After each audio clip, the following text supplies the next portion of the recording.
তওবা করা লাগবে, তওবা করবেন, ক্ষমা চাবেন আল্লাহ তাআলার কাছে। মা বাবার সাথে বেয়াদবি করেছেন, পা দুলিয়া মাফ নিবেন। আল্লাহর বান্দারা, এইভাবে আপনার যে গুনাহগুলো আছে সব গুনাহের জন্য তওবা করবেন। তওবা না করলে কিন্তু আল্লাহ ক্ষমা করবে না। এজন্য কি করা লাগবে? তওবা করা লাগবে। আল্লাহর কাছে 2 ফোঁটা চোখের পানি ছাড়িয়া কান্না করা লাগবে। পারবো ইনশাআল্লাহ।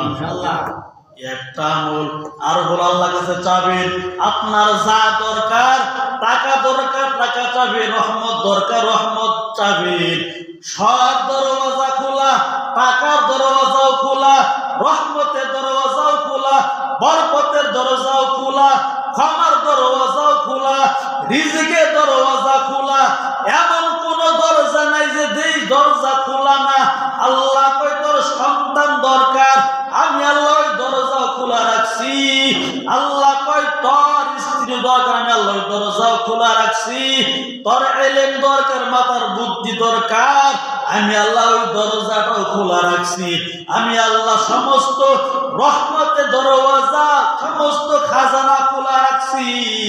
তোর যা লাগবে আমি আল্লাহ কাছে চাবি। আমি আল্লাহ আজকে রাত্র দেওয়ার জন্য তৈয়ার। আমি আল্লাহ সর্বরাতে রাত্রে কাউরে মাহরুম করব না। যারা চাবি তারা পাবি, আর যারা চাবি না নাক ডাকিয়া ঘুমাইবি, গুনাই রাত্র করবি, তারা এই রাত্রের রাত্র থেকে সবকিছু থেকে তোরা মাহরুম, বঞ্চিত তোরা থাকবি। এজন্যই আমরা কেউ বঞ্চিত হতে চাই না। এই রাতটা হলো ইবাদতের রাত। সন্ধ্যার পর থেকে ফজর পর্যন্ত আপনি নামাজ পড়বেন 2 রাকাত করে সহবরাতের নিয়তে। সহবরাতের নিয়তে 2 রাকাত নফল নামাজ পড়বেন। যে কোনো সূরা দিয়ে পড়বেন ইনশাআল্লাহ। কোনো বাধা টাধা নাই। সূরা এতবার, এত রাকাত এত কিছু না। আপনি 2 রাকাত পড়েন, 4 রাকাত পড়েন, 10 রাকাত পড়েন। সহবরাতের নিয়ত করে নফল নামাজের 2 রাকাত করে নামাজ আদায় করবেন ইনশাআল্লাহ। বুঝাইতে পারছি তো? ইনশাআল্লাহ। এরপর আপনি 2 রাকাত তাওবার নামাজ পড়েন, সালাতুল হাজত পড়েন, আপনি বিভিন্ন নামাজগুলো আদায় করেন। আপনার মা বাবার জন্য নামাজ পড়িয়া দোয়া করেন, সন্তানের জন্য নামাজ পড়িয়া দোয়া করেন। ও আল্লাহর বান্দারা, নামাজ তো আদায় করতে করতে শরীরটা ক্লান্ত হয়ে গেছে। এখন আপনি একটু কোরআনুল কারীমের তেলাওয়াত করেন। কোরআনুল কারীমের তেলাওয়াত করার পরে এখন আপনি জিকির করেন সুবহানাল্লাহ, আলহামদুলিল্লাহ, আল্লাহু আকবার, লা ইলাহা ইল্লাল্লাহ, ইল্লাল্লাহ, আল্লাহ আল্লাহ। এই জিকিরগুলো তাসবিহাতে নিয়া আপনি মসজিদেও করতে পারেন, বাড়িতেও করতে পারেন, কোনো বাধা নাই। এইভাবে আপনি জিকির করিয়া সময়টা কাটান। আপনি আস্তাগফিরুল্লাহ আস্তাগফিরুল্লাহ বলেন। এরপর আপনি দুরূদ শরীফ পড়েন। বুঝতেছেন এই আমলগুলো? স্মরণ রাখেন, সময় যেহেতু নাই। এই আমলগুলো আপনি এইভাবে চালায়া যান। নিজে নিজে একা একা আমল করেন। বলে আপনি তো মাগরিবের নামাজও পড়লেন না, আসলেন এশার সময়। এশার নামাজ আদায় করে আপনি হুজুরের 1.5-2 ঘন্টা বয়ান শোনার পর আপনার একটা শরীরের ভিতরে ঘুমের ভাব চলে আইছে। আপনি তেলাওয়াত করতেও পারলেন না, বাড়িতে গিয়ে ঘুমাইলেন। এই কাজটা কেউ করবেন না। বিভিন্ন রসম বাদ দেন, নিজে নিজে নেক আমল করেন সন্ধ্যা থেকে নিয়ে ফজর পর্যন্ত। আবার ফজরের নামাজ কেউ মিস করবেন না।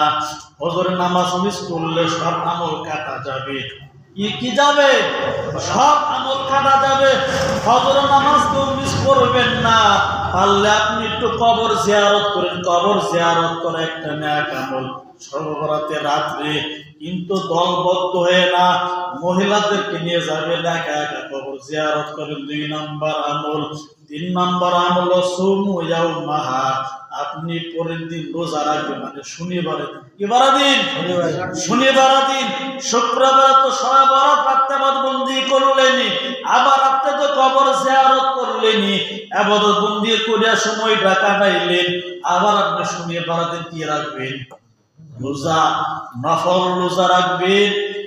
এটা কোনো ফরজ রোজা না। এই নফল রোজা 3টা আমলি, সন্ধ্যা থেকে ফজর পর্যন্ত নেক আমল, বুঝাইতে পারছি। আবার কবর জিয়ারত মুস্তাহাব আমল 2 নাম্বার গেল। 3 নাম্বার আপনি পরের দিন রোজা রাখলেন, এই 3টা আমল করতে কোনো অসুবিধা হবে না, কেউ মিস করবেন না। ইমাম সাহেব তো হয়তো আলোচনা রাখবেন, সামনে বৃহস্পতিবারে হয়তো আল্লাহ চাইতো শাহতুলি ময়দানে যাবো ইশার পরে, এখানে সামনে শুক্রবারে আরেক মানুষ ইনশাল্লাহ বয়ান করবেন, আপনারা বয়ান শুনবেন, আবার এসার সময় হুজুর এসে আলোচনা করবেন, এমনি ইনশাল্লাহ আপনার আমল চালায়া যাবেন বলে কেউ কোনো সমালোচনা করবেন না, গীবত করবেন না, তাহলে কিন্তু আমল নামা সব বরবাদ হয়ে যাবে। বুঝেন নাই? আমল নামা বরবাদ হয়ে যাবে। হুজুরের মনে আঘাত দিয়ে কেউ কোনোদিন সফল হতে পারবে না। হুজুরের নেক নজর যদি আপনার উপরে পড়িয়া যায়, আল্লাহ কপাল খুইলা দিবে। আর যদি হুজুরের মনের মধ্যে দুঃখ দিয়া হুজুরের বদনজর আপনার উপর লাগিয়া যায়, আপনি যত কিছুই করেন না কেন আগাইতে পারবেন না। সব কিছু দেখবেন আওলা জাওলা লাগতেছে, কোনো কিছু নিয়মের ভিতর হইতেছে না। এজন্যই আমি তো আপনাদের জন্য গিয়া দোয়া করবো শাহতুলির ময়দানে, এজন্য আপনাদের কাছেও দোয়া চাবো, আপনারাও সেদিন দোয়া করবেন, আমিও আপনাদের জন্য দোয়া করি। এইভাবে ইনশাল্লাহ আমরা সবাই পরস্পরে থাকবো।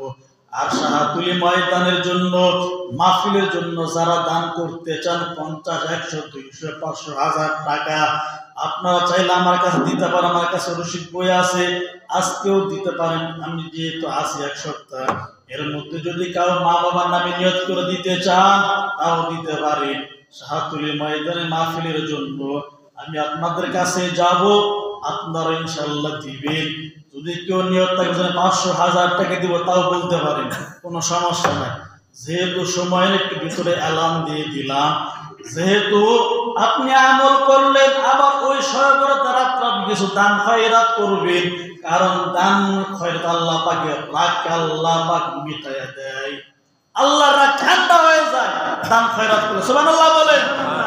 অনেকে দান করতে চায় না, দান করলে কমে যাব না, কিন্তু দান করলে আল্লাহ রাগ ঠান্ডা হয়ে যায়। সুবহানাল্লাহ বলেন। দান করলে আল্লাহ খুশি হয়ে যায়, বলে আল্লাহ আমি আল্লাহ তোরে দিছি, তুই তো ওই জিনিসটা তুই দান করলি না, বরং তুই আমি আল্লাহরে দিলি। সুবহানাল্লাহ। এজন্য দান করবেন, জায়গায় জায়গায় দান করবেন, রাত সর্বত রাত্রেও দান করবেন।